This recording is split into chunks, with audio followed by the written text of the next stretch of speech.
Who is a virtuous woman? Proverbs 31 gives us a clear picture of the qualities of a virtuous woman. To some, it's an unattainable goal. To others, it's a challenge to know better, do better, and become better versions of themselves. Which are you? What makes an action woman from Africa virtuous?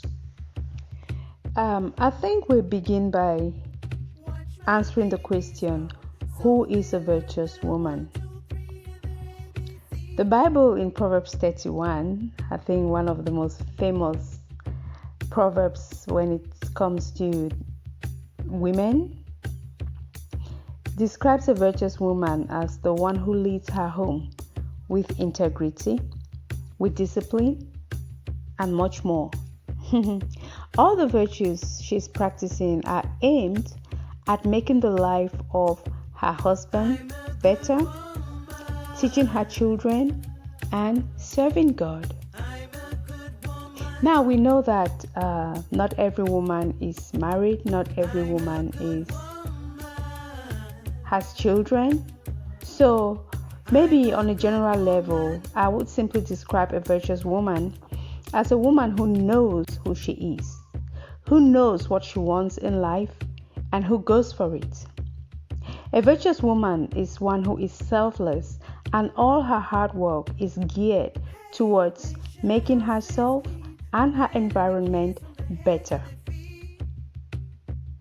We can continue by saying that the word virtuous is derived from virtue, and we all know what virtues are, right? Prudence, justice, fortitude, and temperance are the cardinal virtues. Other virtues include things like patience, meekness, humility, generosity, diligence, chastity, charity, hope, and faith.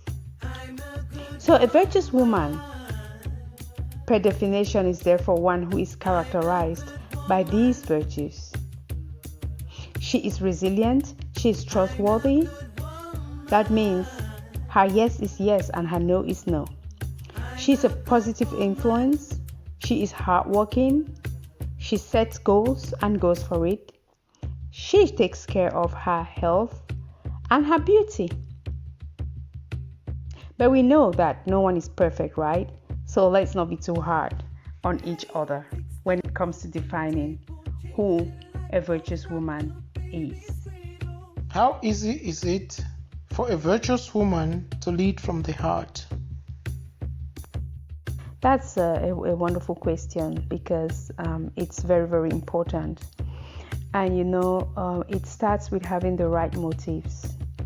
When you have the right motives, then everything flows from there. Like I said before, nobody's perfect, and no matter how hard we try to be virtuous, to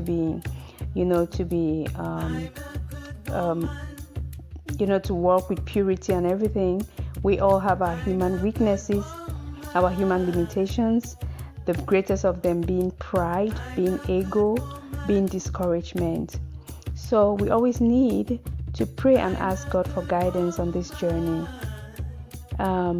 In my experience, having a prayer partner or a spiritual director has really helped me in discerning my motives and walking on the right path.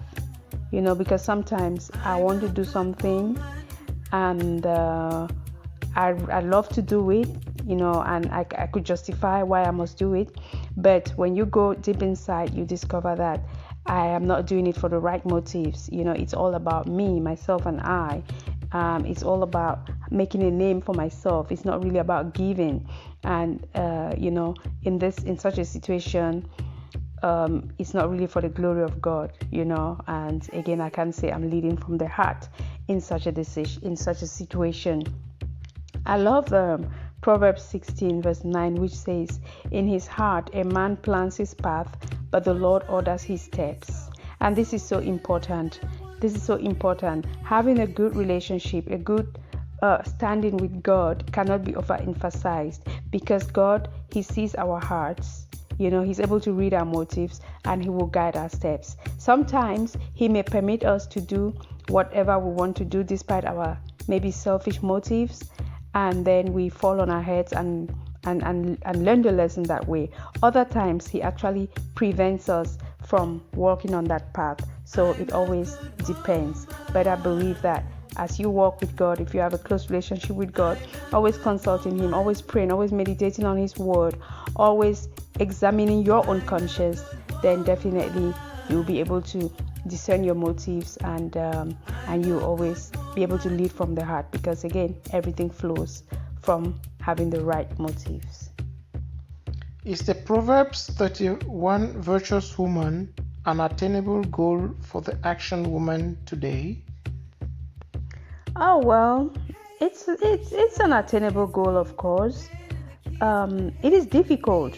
It is difficult to have everything sorted, everything neatly arranged. You're generous, you're kind, you're diligent, you're humble, you are just, you are loving, you are chaste and everything. It is difficult, it is challenging, especially in our world of today, but it is attainable by the grace of God. Yes, it is not easy, but it's possible. There will always be challenges and obstacles on the way, which might lead you to maybe forget yourself and what you stand for. But if you are in a close walk with God and you're surrounded by the right people, you will always stay the course. So, yes, it is possible.